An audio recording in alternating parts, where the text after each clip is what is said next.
No ar mais um programa diagnóstico. Hoje nós temos o grato prazer de receber conosco o Dr. Sérgio Naves, ele que é cardiologista e também especialista em medicina intensiva. Doutor Sérgio, é um prazer imenso tê-lo aqui conosco. Doutor, afinal, esta área, a medicina intensiva e a cardiologia também, é lógico, até porque o senhor está à frente da unidade de terapia intensiva voltada para a área cardiovascular, não é isso? Afinal, como o médico chega ao grau de médico intensivista? Muito bem-vindo ao nosso programa. Muito obrigado, Einstein. É um prazer estar aqui com vocês. A terapia intensiva ela é uma especialidade até considerada nova, porque ela foi dos anos 70, final dos anos 70 para 80 para cá. Então ela é uma especialidade, dentro das maiores especialidades que a gente tem, uma especialidade nova. A formação do intensivista, como a maioria das formações das especialidades, ela passa por uma residência médica com alguns pré-requisitos. Então, para a gente tornar intensivista, nós temos que ser ou na área de anestesia, ou na área de cardiologia, ou na área de clínica médica, ou seja, passar por essas residências, para depois você fazer 2 a 3 anos de terapia intensiva. Interessante, então o acesso não é direto, ou seja, em algumas especialidades, assim que o aluno se forma em medicina, o graduando se forma em medicina, ele pode acessar direto, por exemplo, a radiologia, a medicina nuclear, mas existem algumas áreas nas quais há um pré-requisito. Então, no caso da medicina intensiva, também haveria esse pré-requisito? Tem um pré-requisito. Isso é o que a gente chama a maneira A de você tornar um intensivista. Existe a maneira B, que é você fazer a prova de titulação direto. Sim. Mas aí você também tem que ter alguns pré-requisitos. E a maneira A, só relembrando, a maneira A então seria passando pela anestesia, qual mais, doutor? Anestesia, neurologia, cardiologia e clínica médica. Sim. Tá? E isso você entraria, né, como pré-requisito para fazer a residência e depois dos 2 anos ou 3 anos de residência de terapia intensiva, você tornaria o intensivista.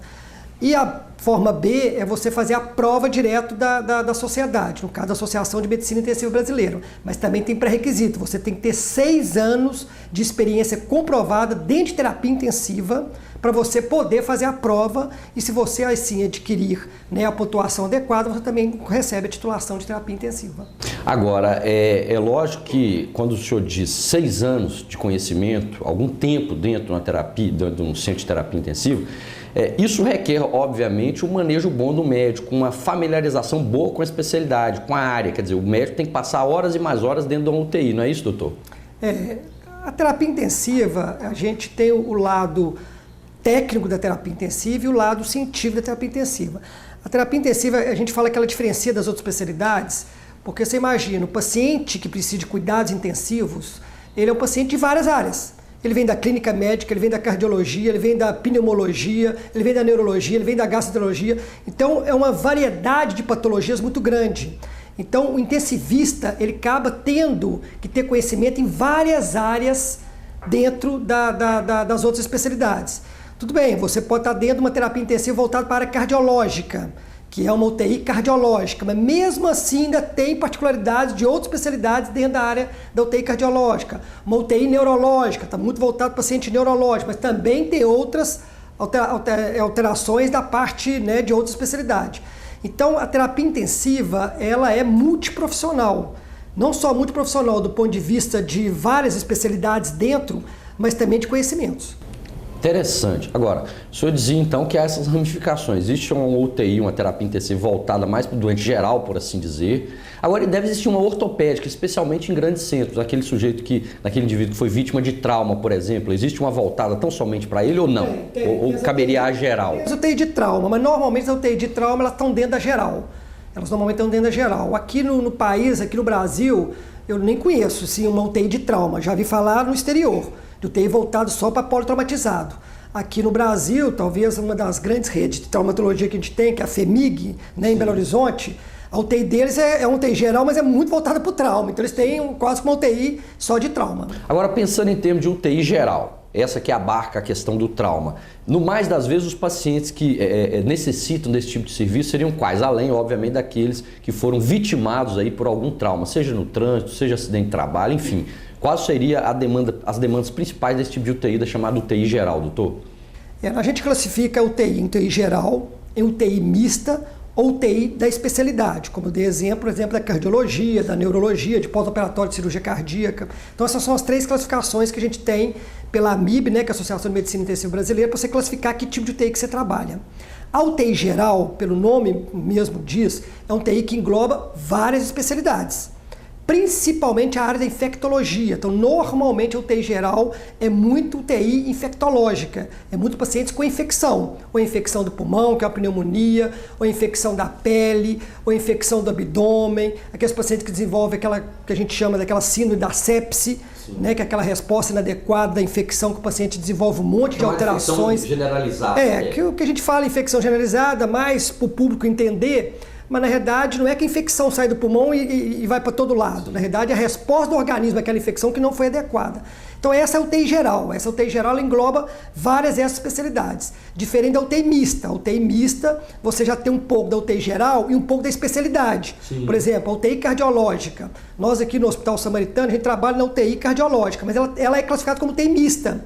Porque eu tenho 55% de pacientes cardiológicos e 45% de pacientes de UTI geral. Então ela é classificada como UTI mista.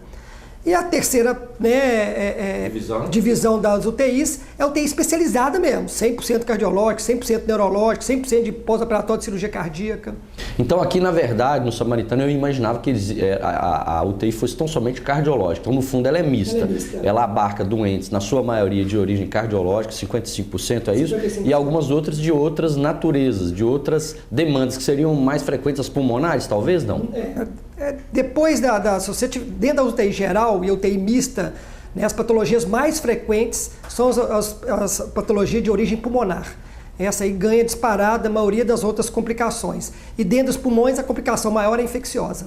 Doutor, uma pergunta bastante feita por parte do público em geral é o chamado coma induzido. Por que muitos pacientes recebem esse tipo de abordagem? Isso é muito interessante, Einstein, abordar, porque a UTI moderna, hoje, ela já não passa mais por esse conhecimento do coma induzido. Isso até pouco tempo atrás, os pacientes ficavam muito sedados dentro da terapia intensiva. Então, aqueles pacientes quietinhos sob efeito de sedação, que a gente chama de coma, porque eles estão totalmente entregues, né, quase que em coma, mas induzido por uma medicação, que no caso são sedativos. Sim. Hoje as UTI modernas, isso tem mudado muito. Nós temos vários trabalhos na literatura mostrando que esses pacientes muito sedados na terapia intensiva têm maiores complicações. Então hoje a gente está trabalhando cada vez mais com o paciente menos sedado na terapia intensiva, menos coma induzido na terapia intensiva. Então hoje estamos trabalhando com pacientes mais acordados, mais despertos da terapia intensiva. E isso já tem vários trabalhos mostrando que a morbidade, que é complicações da própria doença, e a mortalidade diminui quando a gente seda menos o paciente, quando leva o paciente a menos coma induzido. Interessante, né? Então, quer dizer, hoje o paciente tende a ficar um pouco mais em contato com a realidade. Agora, qual seria o limiar desse contato? Quer dizer, existem substâncias, obviamente, medicações que deixam o paciente vamos usar um termo, não sei se é adequado, em coma semi-induzido ou em um semicoma, por assim dizer, quase em coma? É o que a gente trabalha na terapia intensiva, aquele paciente confortável. Sim. Então a gente pode usar alguma medicação para ele ficar confortável. Confortável porque o paciente da terapia intensiva, ele é muito invadido. Ou ele tem um tubo na boca para respirar, que é para respiração da ventilação mecânica, incomoda. Ou ele tem um catéter especial mais profundo, também incomoda. Tem uma sonda vesical, tem uma sonda no nariz. Então isso tudo são coisas que incomodam. Geram muito estresse. Muito estresse. Então hoje a gente faz a medicação para deixar ele confortável. Muitas vezes o paciente fica acordado, mas bem, confortável com aqueles equipamentos que para ele ali é essencial para o tratamento, mas que incomodam. Então a gente faz uma medicação para deixar ele confortável, não mais aquele coma induzido pesado. E são hoje poucas patologias que a gente faz o coma induzido pesado hoje na terapia intensiva. Quer dizer, ainda há situações em que é necessária essa abordagem, mas no mais das vezes hoje o coma, entre aspas, quer dizer, essa sedação ela é bem mais superficial. A UTI moderna hoje é o paciente mais desperto, mais acordado, confortável no ambiente de terapia intensiva, que é um ambiente muito estressante. Sim, sim. Agora, doutor, nós sabemos que há várias demandas, há várias situações em que a UTI é requerida, mas, por exemplo, situações em que o paciente foi submetido a uma cirurgia. Quais cirurgias que hoje demandam que o paciente, num segundo momento, permaneça pelo menos em fase rápida em UTI, a fim de ser observado rigorosamente por parte da equipe médica? Dentro das características e das indicações do paciente ir para a UTI, e o pós-operatório de cirurgias, em geral, classifica desse jeito, nós temos algumas características. Primeira situação que faz com que o paciente vá para a UTI depois da cirurgia. Só para você me dar um parênteses, Einstein, antigamente, até pouco tempo, a população ainda tinha a ideia de que a UTI era o fim da linha, que o paciente estava indo para a UTI porque ele estava morrendo. Não. Hoje, a realidade, a UTI moderna não é essa mais. Ele vai para a UTI para recuperar de alguma desordem que ele teve no organismo.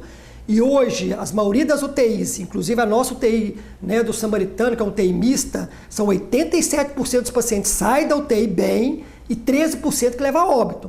Então, não é o fim da linha.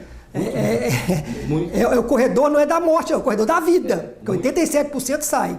Então, o paciente no pós-operatório de cirurgia que precisa de fazer algum controle mais rigoroso, ou da pressão arterial, ou do padrão respiratório, ou da oxigenação, ou da parte que precisa ter um controle melhor, saber como é que o rim está funcionando, ele vai para a terapia intensiva. Por quê? Porque lá que eu tenho melhor aparelhagem para fazer esses controles de maneira mais rigorosas do que o paciente ir para a enfermaria ou para o apartamento, onde eu não tenho todos esses aparatos. E lá ele pode trazer alguma complicação. Então, o que a gente chama de paciente que sai do pós-operatório de cirurgia até razoavelmente bem, mas precisa de alguma monitorização mais intensiva. Ou aquele paciente que durante a cirurgia teve alguma complicação, ou cardíaca, ou pulmonar, ou renal, aí sim ele precisa de um suporte maior e ele vai para a terapia intensiva também. Muito bem, nós temos tido o grato prazer e uma oportunidade ímpar aqui de conversar com o Dr. Sérgio Naves, ele que é cardiologista e também especialista em medicina intensiva. Faremos agora um breve intervalo e já retornaremos ainda conversando com o Dr. Sérgio. Portanto, continue conosco. Estamos de volta com o nosso programa Diagnóstico, recebendo hoje a visita do Dr. Sérgio Naves. O Dr. Sérgio é cardiologista e também intensivista, médico que normalmente passa um tempo na UTI, cuidando dos pacientes que requerem um tratamento mais intensivo.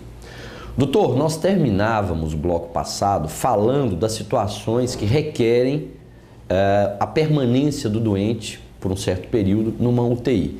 E o senhor disse de maneira muito bem acertada e colocada que antigamente se entendia que a UTI era o fim da linha do indivíduo. Hoje não mais, pelo contrário, o senhor bem colocou que apenas 13% dos pacientes que entram numa UTI eventualmente podem ir a óbito, quer dizer, um percentual pequeno, entre aspas.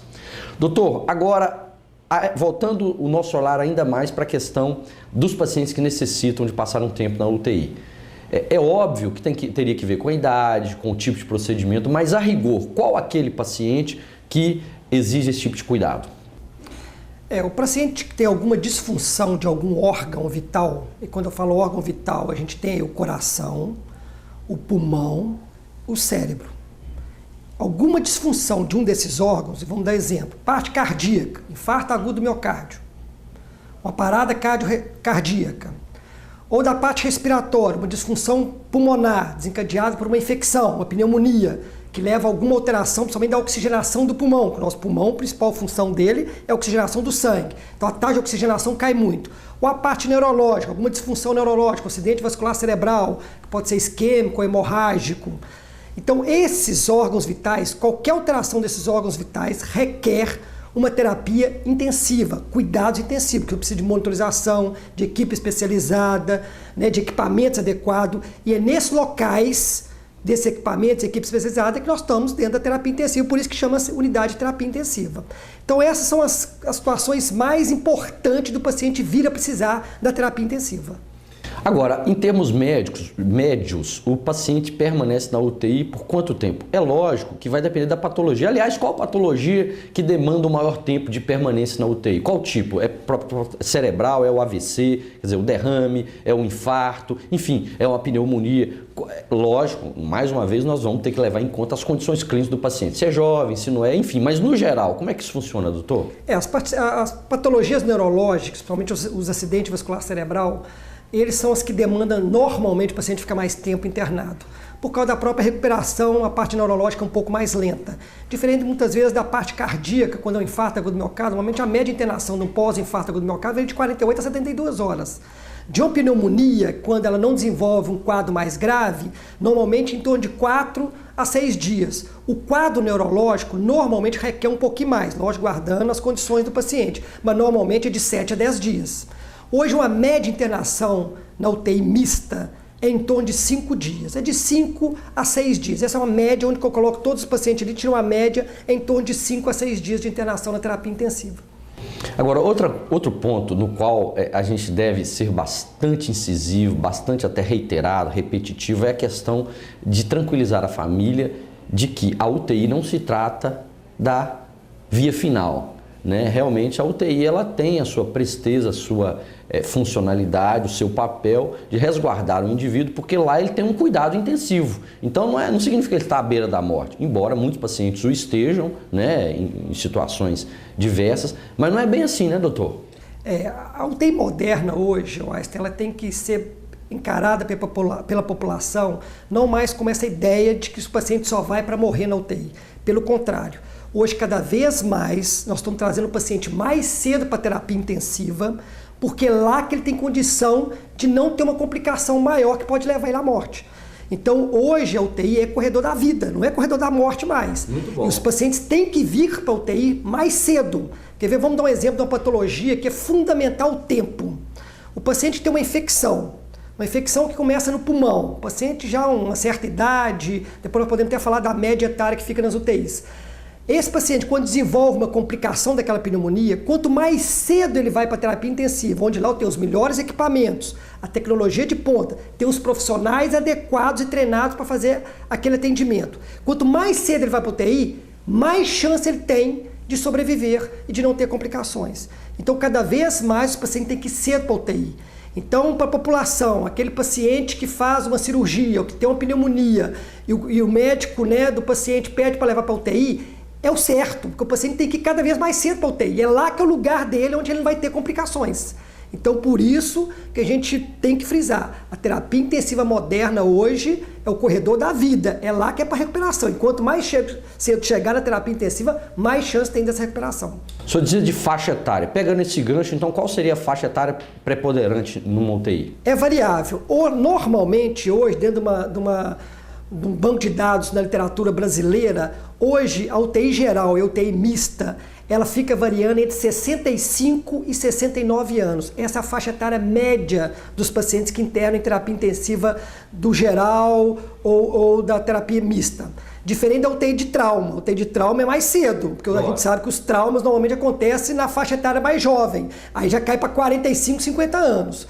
Então varia um pouco. Então aquela ideia que a UTI tem muito idoso, acima de 80, 90 anos, isso não acontece não. Inclusive, né, a nossa média etária aqui na UTI do Hospital Bom Samaritano, da nossa UTI mista, é de 67 anos, que nós temos a última estatística nossa. Interessante. Em termos de sexo, não há predileção? Meia. Isso é meio variado. Tem hora que tende um pouquinho mais, mas na hora que a gente vai ver, muito próximo, 50% para cada lado. Isso aí porque algumas doenças a gente sabe que incide mais em homem. Por exemplo, a doença cardiovascular costuma ocorrer mais em homem, mas não necessariamente lá existe doença... Até porque isso tem muito que ver também, né, doutor? E esse é outro problema para o qual eu gostaria de chamar a atenção, é da autossuficiência. Quer dizer, os nossos leitos são autossuficientes, quer dizer, comporta a nossa cidade, né? Tem melhorado muito. Nos últimos anos, né, eu já tenho essa estrada aí aqui em Valadares, que já está beirando 14 anos, e quando eu vim para cá, realmente, o número de leitos disponível para terapia intensiva... Juntos, então, aqui, 14 anos também eu chegava aqui. O número de leitos em terapia intensiva em Valadares é muito pouco. Hoje não, hoje a gente tem uma demanda grande, nós já temos hospitais com uma demanda boa de número de terapia intensiva, agora está surgindo um grande hospital da Unimed, que vai ter mais 20 leitos de terapia intensiva. Eu acho que nós vamos ficar cobertos para Valadares. Se a gente envolver a região como um todo, aí já começa a ficar apertado, porque a região é muito grande. Sim. A região que eu digo que envolve toda Valadares, que é mais de 1 milhão, aí nós ficamos apertados. Mas para Valadares, acho que nós vamos ficar bem em termos de número de leitos disponível para pacientes que precisam. Lógico que a gente sabe que tem o lado do convênio e do SUS. Aquele, né, do SUS, onde a demanda é maior, hoje, né, Valadares tem 300 mil habitantes, 200 mil pessoas dependem do SUS, contra 100 mil que depende de convênios. Então, isso aí desbalanceia um pouquinho, porque do SUS ainda tem um déficit ainda. Então, existe sim esse déficit. Agora, no geral, fazendo uma estatística, população, leito de UTI, qual é essa proporcionalidade? Hoje tem uma estatística muito bem definida de acordo com o número de leitos de hospital. Normalmente, você tem um número de leitos do hospital, você coloca ali em torno de 6 a 10% dos leitos hospitalares precisa de leito de terapia intensiva. Por exemplo, paciente um hospital de 100 leitos precisaria de 6 a 10 leitos para terapia intensiva. Então aí você vai multiplicando, paciente de 200 leitos, precisaria de 12 a 20 leitos. Sim. Então aí que nós temos que ter essa ideia mais em cima de leitos hospitalares, que a gente faz essa proporção. O senhor dizia de multidisciplinaridade dentro da UTI, quer dizer, um tratamento multidisciplinar, de multiprofissionais, enfim, de uma equipe na UTI. Quais seriam os profissionais de extrema importância e essenciais dentro da UTI hoje, doutor? Esse talvez é o grande diferencial da terapia intensiva. Hoje a gente trabalha na terapia intensiva com esses profissionais múltiplos. Então são multiprofissionalidades dentro da terapia intensiva que faz a diferença no cuidado do paciente. Porque o paciente da terapia intensiva, ele é multi-alterações, ele é multipatologias. Então ele precisa de multiprofissionais. Então hoje é essencial e como que funciona uma terapia intensiva para a população, né, e seus intelectores saberem como que funciona a terapia intensiva em termos de recursos humanos. Então hoje nós temos um médico que a gente chama coordenador geral, tem um médico plantonista, que é um médico que fica o tempo todo na terapia intensiva para cobrir 24 horas, 7 dias da semana. Tem a parte da enfermagem, então tem um enfermeiro também, coordenador, e tem um enfermeiro de plantão. Além dos enfermeiros de plantão, tem os técnicos de enfermagem. Tem a fisioterapia, que é fundamental também dentro da terapia intensiva, principalmente na área de respiratória. Então tem um fisioterapeuta respiratório, também motor, mas muita da parte respiratória. Esses 3 profissionais são as chamadas linhas de frente da terapia intensiva. Isso não pode faltar em nenhuma terapia intensiva. Médico, enfermeiro e fisioterapeuta. Mas hoje as terapias estão ficando modernas. A terapia intensiva moderna já inclui outros profissionais.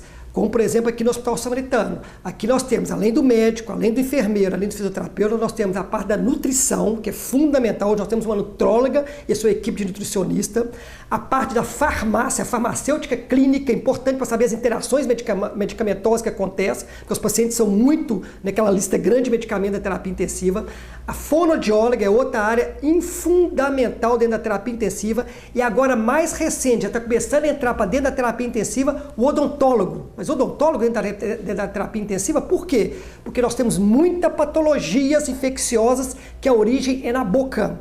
E aí que dá as pneumonias e as outras infecções. E muitas vezes os cuidados da boca fazem com que ele responda melhor ao tratamento dentro da terapia intensiva. Então é mais um profissional que está entrando dentro da terapia intensiva. Muito interessante. Então realmente o paciente ali tem que ser muito bem assistido, né, doutor?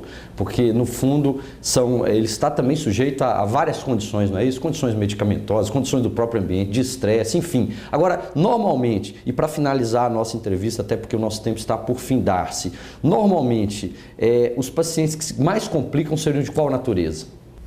É variável. Isso aí, lógico, a idade é um fator complicador. A gente sabe que quanto mais velho, o nosso organismo vai ficando mais frágil. Então, qualquer desequilíbrio dessa fragilidade desencadeia um monte de problemas. A gente até brinca na UTI que quando a gente é novo, as peças de dominó são separadas. Quando cai uma peça, não bate na outra. Quando vai ficando depois de uma certa idade, as peças vão ficando juntas. Na hora que descompensa uma coisa, parece que é uma linha que vai descompensando um monte de outra coisa. Então, a idade é um fator primordial de algumas complicações que acontecem nesses pacientes. E a própria patologia. Tem patologias, pacientes que têm hipertensão, têm diabetes, ele tem mais chance de ter outros problemas, outras complicações. Por isso a gente fala que sempre a prevenção é fundamental. É fundamental. A gente está falando da terapia intensiva que já é na fase final das complicações da doença. Mas para evitar uma terapia intensiva é lá na prevenção, é lá nos cuidados da atividade física, da dieta, do controle rigoroso da pressão, do controle rigoroso da glicemia. É ali que vai estar dando essa possibilidade do organismo não precisar de uma terapia intensiva no futuro. Muito bom. Doutor Sérgio, muito obrigado pela sua participação aqui conosco. Realmente nós somos muito instruídos, muitíssimos informados com as suas palavras. E obrigado também a você por ter passado esses instantes conosco. Te faço um convite para estarmos novamente juntos no próximo programa Diagnóstico. Até mais!